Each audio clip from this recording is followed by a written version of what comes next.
नमस्कार दोस्तों, स्वागत है आप सभी का मेरे YouTube चैनल कथा सरिता में। आज की कथा है बूढ़ी काकी। इसके रचयिता है मुंशी प्रेमचंद। यह कथा हृदय को छूने वाली है, इसलिए इस वीडियो को अंत तक जरूर देखिएगा। कथा पसंद आए तो चैनल को लाइक और सब्सक्राइब जरूर करें। तो प्रस्तुत है बूढ़ी काकी। बुढ़ापा बहुधा बचपन का पुनरागमन हुआ करता है। बूढ़ी काकी में जिह्वा स्वाद के सिवा और कोई चेष्टा शेष न थी और न अपने कष्टों की ओर आकर्षित करने का और कोई दूसरा अतिरिक्त सहारा ही। समस्त इंद्रियां, नेत्र, हाथ और पैर जवाब दे चुके थे। पृथ्वी पर पड़ी रहती और घर वाले कोई काम इसकी इच्छा के अनुकूल ना करते, या फिर कोई बाजार से वस्तु आती और इसे ना मिलती, या भोजन का समय टल जाता तो यह रोने लगती। इसका रोना से सकना साधारण रोना न था, यह गला फाड़ फाड़ कर रोती थी। उसके पतिदेव को स्वर्ग सिधारे कालांतर हो चुका था। बेटे तरुण हो कर चल बसे थे। अब एक भतीजे के अलावा इसका और कोई भी ना था। उसी भतीजे के नाम बूढ़ी काकी ने अपनी सारी संपत्ति लिख दी थी। उसी भतीजे ने संपत्ति लिखाते समय खूब लंबे चौड़े वादे किए थे, परंतु वे वादे किसी कूली डिपो के दलालों के दिखाए गए शब्द बाग थे। यद्यपि उस संपत्ति की वार्षिक आय 150-200 रुपये से कम नहीं थी, तथापि बूढ़ी काकी को पेट भर भोजन कठिनाई से मिलता था। इसमें उसके भतीजे पंडित बुद्धिराम का अपराध था अथवा उसकी अर्धांगिनी श्रीमती रूपा देवी का, यह इसका निर्णय करना सहज नहीं। बुद्धिराम स्वभाव के सज्जन थे, किंतु उसी समय तक जब तक उनके कोस पर आँच न आए। रूपा स्वभाव की तीव्र थी सही, लेकिन ईश्वर से डरती थी। तथापि बूढ़ी काकी को रूपा की बातें उतनी बुरी नहीं लगती जितनी बुद्धिराम की भलमनसाहत। बुद्धिराम को कभी कभी अपने अत्याचार पर खेद होता था। विचारते थे कि संपत्ति के कारण मैं इस समय भला मानुस बना बैठा हूँ। यदि भौतिक आश्वासन और सुखी सहानुभूति में स्थिति में सुधार हो सके तो उन्हें कदाचित कोई आपत्ति न होती, परंतु विशेष भय का भय उनकी सुचेष्टा को दबाए रखता था।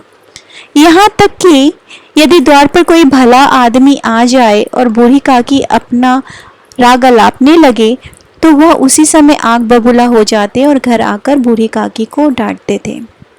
लड़कों को बूढ़ों से स्वाभाविक विद्वेष होता है और फिर जब माता पिता का यह रंग देखते तो बूढ़ी काकी को और सताया करते थे। कोई चुटकी काटकर भाग जाता, कोई पानी का कुल्ला कर देता। काकी चीख मार कर रोती, परंतु यह बात प्रसिद्ध थी कि वह केवल खाने के लिए रोती है। अतएव उनके संताप और अंतर्नाद पर कोई ध्यान नहीं देता था। हाँ, काकी क्रोधातुर होकर बच्चों को गालियां देने लगती तो रूपा घटना स्थल पर आ पहुंचती। इसके भय से काकी अपनी जिह्वा कृपान का कदाचित ही प्रयोग करती थी। यद्यपि उपद्रव शांति का यह उपाय रोने से कहीं अधिक उपयुक्त था। संपूर्ण परिवार में यदि काकी से किसी को अनुराग था तो वह बुद्धिराम की छोटी लड़की लाडली थी। लाडली अपने दोनों भाइयों के भय से अपने हिस्से की मिठाई चबैना बूढ़ी काकी के पास आकर खाया करती थी। यही उसका रक्षागार था। यद्यपि काकी की शरण उसकी लुलुपता के कारण बहुत महंगी पड़ती थी, तथापि भाइयों के अन्याय से सुरक्षा कहीं सुलभ थी तो बस यही। इसी स्वार्थ अनुकूलता ने उन दोनों में सहानुभूति का आरोपण कर दिया था। रात का समय था। बुद्धिराम के घर पर शहनाई बज रही थी और गांव के बच्चों का झुंड विस्मयपूर्ण नेत्रों से गाने का रसास्वादन कर रहा था। चारपाइयों पर मेहमान विश्राम करते हुए नाइयों से मुखियां लगवा रहे थे। समीप परा भाट विरुदावली सुना रहा था और कुछ भावज्ञ मेहमानों की वाह पर ऐसे खुश हो रहा था मानो वह का यथार्थ में वही अधिकारी है। एक दो अंग्रेजी पढ़े हुए नवयुवक इस व्यवहार से उदासीन थे। वे इस गवार मंडली में बोलना अथवा सम्मिलित होना अपनी प्रतिष्ठा के प्रतिकूल समझते थे। आज बुद्धिराम के बड़े लड़के मुखराम का तिलक आया है। यह उसी का उत्सव है। घर के भीतर स्त्रियां गाना गा रही थी। रूपा मेहमानों के लिए भोजन में व्यस्त थी। भट्टियों पर कराह चल रखे थे। एक में पूरी कचौड़ियां निकल रही थी, दूसरे में अन्य पकवान बनते थे। एक बड़े से हांडे में मसालेदार तरकारी पक रही थी। घी और मसाले की क्षुधावर्धक सुगंधी चारों ओर फैली हुई थी। बूढ़ी काकी अपनी कोठरी में शोकमय विचार में की भांति बैठी हुई थी। यह स्वाद मिश्रित सुगंधी उन्हें बेचैन कर रही थी। वे मन ही मन विचार कर रही थी, संभवतः मुझे पूड़ियां ना मिलेंगी। इतनी देर हो गई, कोई भोजन लेकर नहीं आया। मालूम होता है सब लोग भोजन कर चुके हैं, मेरे लिए कुछ ना बचा। यह सोचकर उन्हें रोना आया, परंतु अब शकुन के भय से रो ना सकी। आहा, कैसी सुगंधी है। अब मुझे कौन पूछता है, जब रोटियों के ही लाले पड़े हैं तब ऐसे भागे कहाँ की भरपेट पूड़ियां मिले। यह विचार कर उन्हें रोना आया। कलेजे में हुक सी लगी, परंतु रूपा के भय से वह फिर मौन धारण कर रह गई। बूढ़ी काकी देर तक इन्हीं दुखदायक विचारों में डूबी थी। घी और मसालों की सुगंधी रह रहकर मन को आपे से बाहर कर देती थी। मुंह में पानी भर भर आता था। पूड़ियों का स्वाद स्मरण करके हृदय में गुदगुदी होने लगी थी। किसे पुकारूं, आज लाडली बेटी भी नहीं आई। दोनों छोकरे दिख दिया करते थे, आज उनका भी पता नहीं। कुछ मालूम तो होता कि क्या बन रहा है। बूढ़ी काकी की कल्पना में पूड़ियों की तस्वीर नाचने लगी। खूब लाल लाल फूली फूली नरम नरम होंगी। रूपा ने भली भांति भोजन किया होगा। कचौड़ियों में अजवाइन और इलायची की महक आ रही होगी। एक पूड़ी मिलती तो जरा हाथ में लेकर देखती, क्यों न चलकर कराह के सामने बैठूं। पूड़ियां छन छन कर तैयार होंगी, कराह से गरम गरम निकल कर थाल में रखी जाती होंगी। फूल हम घर में भी सूंघ सकते हैं, परंतु वाटिका में कुछ और बात होती है। इस प्रकार का निर्णय कर कर बूढ़ी काकी उकरू बैठकर हाथ के बल से रखती हुई बड़ी कठिनाई से चौखट से उतरी और धीरे धीरे रेंगती हुई कराह के पास जाकर बैठ गई। यहाँ आने पर उन्हें उतना ही धैर्य हुआ जितना भूखे कुत्ते को खाने वाले के सम्मुख बैठने में होता है। रूपा उस समय कार्यभार से उद्विग्न हो रही थी। कभी इस कोठे में जाती, कभी उस कोठे में, कभी कराह के पास जाती, कभी भंडार में जाती। किसी ने बाहर से आकर आवाज दी, महाराज ठंडई मांग रहे, ठंडई देने लगी। इतने में किसी ने आकर कहा, भाट आया, उसे कुछ दे दो। भाट के लिए सीधा निकाल ही रही थी कि तीसरे आदमी ने आकर बोला, अभी भोजन तैयार होने में कितना विलंब है, जरा ढोल मंजीरा उतार दो। बेचारी अकेली स्त्री दौड़ते दौड़ते व्याकुल हो रही थी, झुंझलाती थी, कूदती थी, परंतु क्रोध प्रकट करने का अवसर न पाती थी। भय होता कहीं पड़ोसी ने यह न कहने लगे कि इतने में ही उबल पड़ी। प्यास से कंठ सूखा जा रहा था, गर्मी के मारे फूकी जा रही थी, परंतु इतना अवकाश ना था कि जरा पानी पी ले या पंखा लेकर झले। यह भी खटका था, जरा आंख हटी कि चीजों में लूट मची। इस अवस्था में उसने बूढ़ी काकी को कराह के पास बैठी देखा तो जल गई। क्रोध न रोक सकी। इतना भी ध्यान न रहा कि पड़ोसी ने बैठी हुई है, मन में क्या कहेंगे, पुरुष में लोग सुनेंगे तो क्या कहेंगे। जिस प्रकार मेढक केचुओं पर झपटता है, उसी प्रकार बूढ़ी काकी पर झपटी और दोनों हाथों से झटक कर उन्हें बोली, ऐसे पेट में आग लगी, पेट है कि भाड़। कोठरी में बैठते क्या दम घुटता था। अभी मेहमानों ने नहीं खाया, भगवान को भोग नहीं लगा, तब तक धैर्य न हो सका, आकर छाती पर सवार हो गई। जल मरी ऐसी जीव, दिन भर खाती ना होती तो ना जाने किसकी हांडी में मुंह डालती। गांव दिखेगा तो कहेगा कि बुढ़िया पेट भर खाना नहीं पाती, तब इस तरह से मुंह फिरती है। डायन न मरे न मांझा छोड़े, नाम बेचने पर लगी है, नाक कटवा कर दम लेगी। इतना ठूसती है, ना जाने कहां भस्म हो जाता है। भला चाहती हो तो जाकर कोठरी में बैठो, जब घर के लोग खाएंगे तब तुम्हें मिलेगा। तुम कोई देवी नहीं हो कि चाहे किसी के मुंह में पानी जाए ना जाए, परंतु तुम्हारी पूजा पहले हो जाए। बूढ़ी काकी ने सिर उठाया, न रोई न बोली, चुपचाप रेंगती हुई अपनी कोठरी में जा चली गई। आवाज ऐसी कठोर थी, हृदय और मस्तिष्क की सारी शक्तियां, संपूर्ण विचार और संपूर्ण भार उसी ओर आकर्षित हो गए। नदी में जब कगार का कोई विहद खंड कटकर गिर जाता है तो आसपास का जल समूह चारों ओर से उसी स्थान को पूरा करने के लिए दौड़ता है।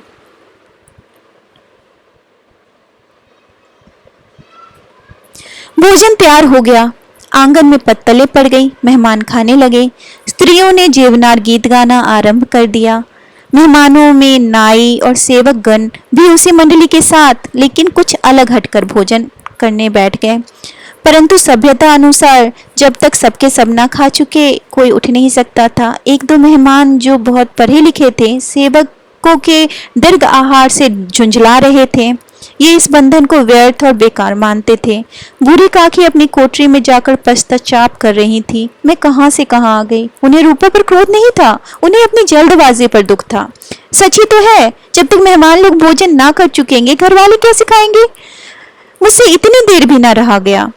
सबके सामने पानी उतर गया। अब जब तक कोई बुलाने नहीं आएगा नहीं जाऊंगी। मन ही मन इस प्रकार का विचार करके वह बुलाने की प्रतीक्षा करने लगी, परंतु घी की रुचिकर स्वाद बड़ी धैर्य परीक्षक प्रतीत हो रही थी। उन्हें एक एक पल एक एक युग के समान मालूम होता था। अब पत्तल बिछ गई होगी, मेहमान आ गए होंगे, लोग हाथ पैर धो रहे हैं, नाई पानी दे रहा है, मालूम होता है लोग खाने बैठ गए हैं, जीवनार गाया जा रहा है। यह विचार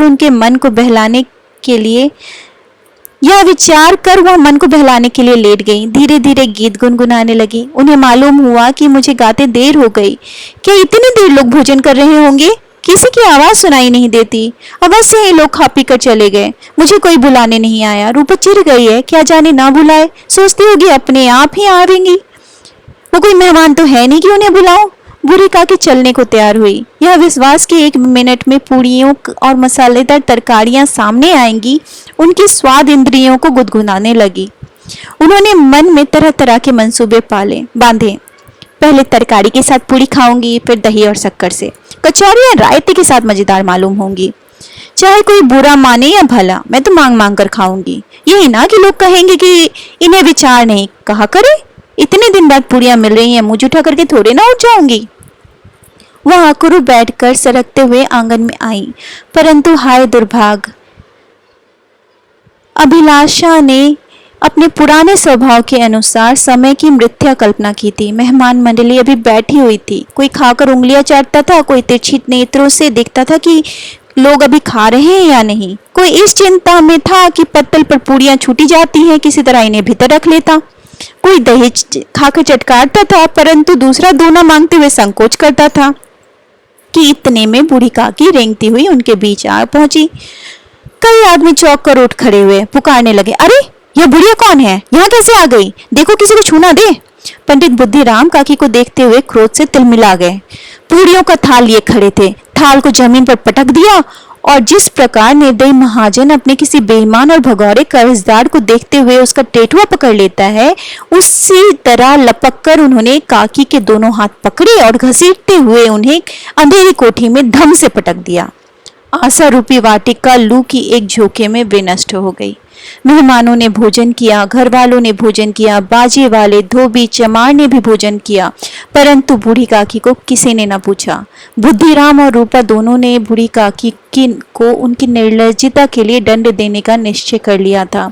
उनके बुढ़ापे पर, दीनता पर, हत ज्ञान पर किसी को करुणा न आई। अकेली लाडली उनके लिए कुर्र रही थी। लाडली को काकी से अत्यंत प्रेम था। बेचारी भोली लड़की, वाद विनोद, चंचलता उसकी उसे गंध तक ना थी।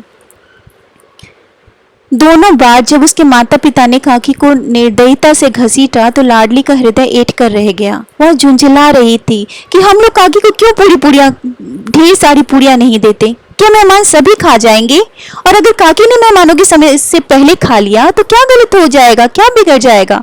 वह काकी के पास जाकर उन्हें धैर्य देना चाहती थी, परंतु माता के भय से जा न सकी। उसने अपने हिस्से की पूड़ियां बिल्कुल ना खाई, अपनी गुड़िया की पिटारी में बंद कर रखी थी। उन पूड़ियों को काकी के पास ले जाना चाहती थी। उसका हृदय अधीर हो रहा था। बूढ़ी काकी मेरी बात सुनते ही उठ बैठेंगी, पूड़ियां देखकर प्रसन्न हो जाएंगी, मुझे खूब प्यार करेंगी। रात को 11 बज गए थे। रूपा आंगन में पड़ी सो रही थी। लाडली की आंखों में नींद ना थी। काकी को पूड़ियां खिलाने की खुशी उसे सोने ना देती थी। उसने गुड़िया की पिटारी सामने रखी थी। जब उसे विश्वास हो गया कि अम्मा सो रही है, वह चुपके से उठी और विचारने लगी, कैसे चलूं? चारों ओर अंधेरा है, केवल चूल्हे की आंख चमक रही थी और चूल्हे के पास एक कुत्ता लेटा हुआ था। लाडली की दृष्टि सामने की नीम पर गई। उसे मालूम हुआ कि उस पर हनुमान जी बैठे हैं। उनकी पूंछ, उनकी गदा वह स्पष्ट दिखाई दे रही है। मारे भय के उसने आंखें बंद कर ली। इतने में कुत्ता उठकर बैठ गया। लाडली को ढाढ़स हुआ। कई सोए हुए मनुष्यों के बदले एक भागता हुआ कुत्ता उसके लिए अधिक धैर्य का कारण हुआ। उसने पिटारी उठाई और बूढ़ी काकी की कोठरी की ओर चली।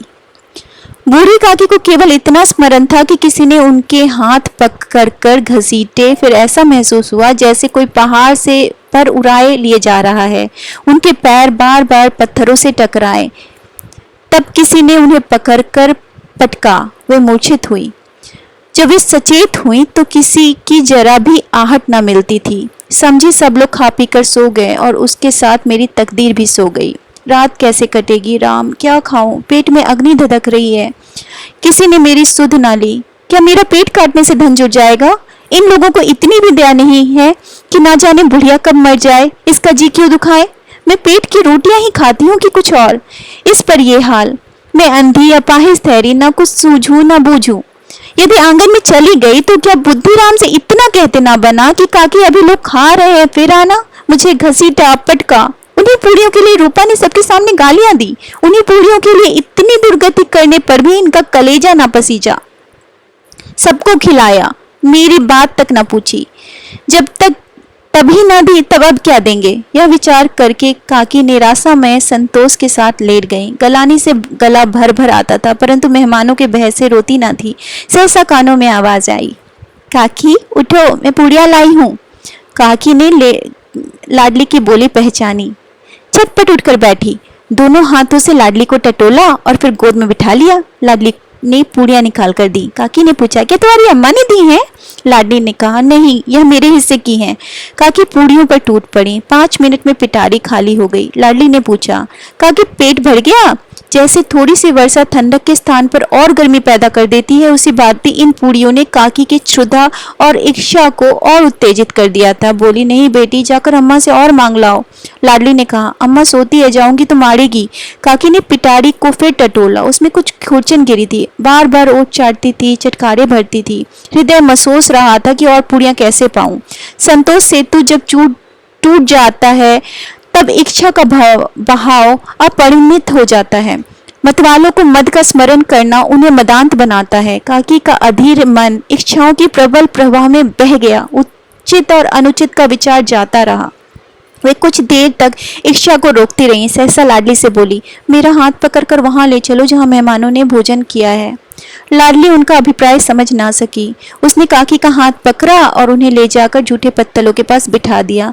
दीन क्षुधातुर हत ज्ञान बुढ़िया पत्तलों से पूड़ियों के टुकड़े चुन चुन कर भक्षण करने लगी। ओह, दही कितना स्वादिष्ट था, कचौड़ियां कितनी सलोनी, खस्ता कितनी सुकोमल। काकी बुद्धिहीन होते हुए भी इतना जानती थी कि वह काम कर रही है जो उसे कदाचित नहीं करना चाहिए। मैं दूसरों की जूठी पत्तल चाट रही हूँ, परंतु बुढ़ापा तृष्णा रोग का अंतिम समय है। यह संपूर्ण इच्छाएं एक ही केंद्र पर आकर लगती हैं। बूढ़ी काकी में यह केंद्र उनकी स्वाद इंद्रियां थी। ठीक उसी समय रूपा की आंख खुली। उसे मालूम हुआ लाडली मेरे पास नहीं है। वह चौकी, चारपाई के इधर उधर ताकने लगी, कहीं नीचे तो नहीं गिर पड़ी। उसे वहां ना पाकर उठी तो क्या देखती है, लाडली जूठे पत्तलों के पास चुपचाप खड़ी है और बूढ़ी काकी पत्तलों में से पूड़ियों के टुकड़े उठा उठा कर खा रही है। रूपा का हृदय सन्न हो गया। किसी गाय की गर्दन पर छुरी चलते देखकर जो अवस्था होती है वही उस समय हुई। एक ब्राह्मणी दूसरे की जूठी पत्तल टटोले, इससे अधिक शोकामय दृश्य असंभव था। पूड़ियों के कुछ ग्रासों के लिए उसकी चचेरी सास ऐसा निकृष्ट कर्म कर रही है, यह दृश्य जिसे देखकर देखने वालों के हृदय कांप उठते हैं। ऐसा प्रतीत होता था मानो जमीन रुक गई, आसमान चक्कर खा रहा है, संसार पर कोई विपत्ति आने वाली है। रूपा को क्रोध न आया। शोक के सम्मुख क्रोध कहाँ, करुणा और भय से उसकी आंखें भर आईं। इस अधर्म का भागी कौन है? उसने सच्चे हृदय से गगन मंडल की ओर हाथ उठाकर कहा, परमात्मा मेरे बच्चों पर दया करो, इस अधर्म का दंड मुझे ना दो, नहीं तो मेरा सत्यानाश हो जाएगा। रूपा ने अपनी स्वार्थपरता और अन्याय इस प्रकार प्रत्यक्ष रूप में कभी न देखी थी। वह सोचने लगी, हाय कितनी निर्दयी हूं मैं, कितनी जिसकी संपत्ति से 200 रुपए आय हो रही है उसकी यह दुर्गति मेरे कारण। हे दया में भगवान, मुझसे बड़ी भारी भूल हुई है, मुझे क्षमा करो। आज मेरे बेटे का तिलक था, सैकड़ों मनुष्यों ने भोजन किया, मैं उसके इशारे की दासी बनी रही। अब अपने नाम के लिए सैकड़ों रुपए का व्यय कर दिया, परंतु जिसकी बदौलत हजारों रुपए खाए उससे इस उत्सव पर भरपेट भोजन न दे सकी। केवल इसी कारण तो वह वृद्धा असहाय है। रूपा ने दिया जलाया और भंडार का द्वार खोला और एक हाथ में संपूर्ण सामग्रियां सजाकर बूढ़ी काकी की ओर चली। आधी रात जा चुकी थी। आकाश में तारों की थाल सजे हुए थे और उन पर बैठे देवगण स्वर्गीय पदार्थ सजा रहे थे, परंतु उनमें किसी को वह परम आनंद प्राप्त ना हो सकता था जो बूढ़ी काकी को अपने सम्मुख थाल देखकर प्राप्त हुआ। रूपा ने कंठ अरुद्ध स्वर में कहा, काकी उठो, भोजन कर लो, मुझसे आज भारी भूल हुई है, उसका बुरा ना मानना। परमात्मा से प्रार्थना कर दो कि वह मेरा अपराध क्षमा कर दे। भोले भोले बच्चों की भांति जो मिठाइयाँ पाकर मार और तिरस्कार सब भूल जाता है, बूढ़ी काकी वैसे ही सब कुछ भूलकर बैठी खाना खा रही थी। उनके एक एक रोए से सच्ची सदी इच्छाएं निकल रही थीं और रूपा बैठी स्वर्गीय दृश्य का आनंद लेने में निमग्न थी। तो ऐसे समाप्त होती है हमारी कथा बूढ़ी काकी। कथा पसंद आए तो चैनल को लाइक और सब्सक्राइब जरूर करें। नमस्कार।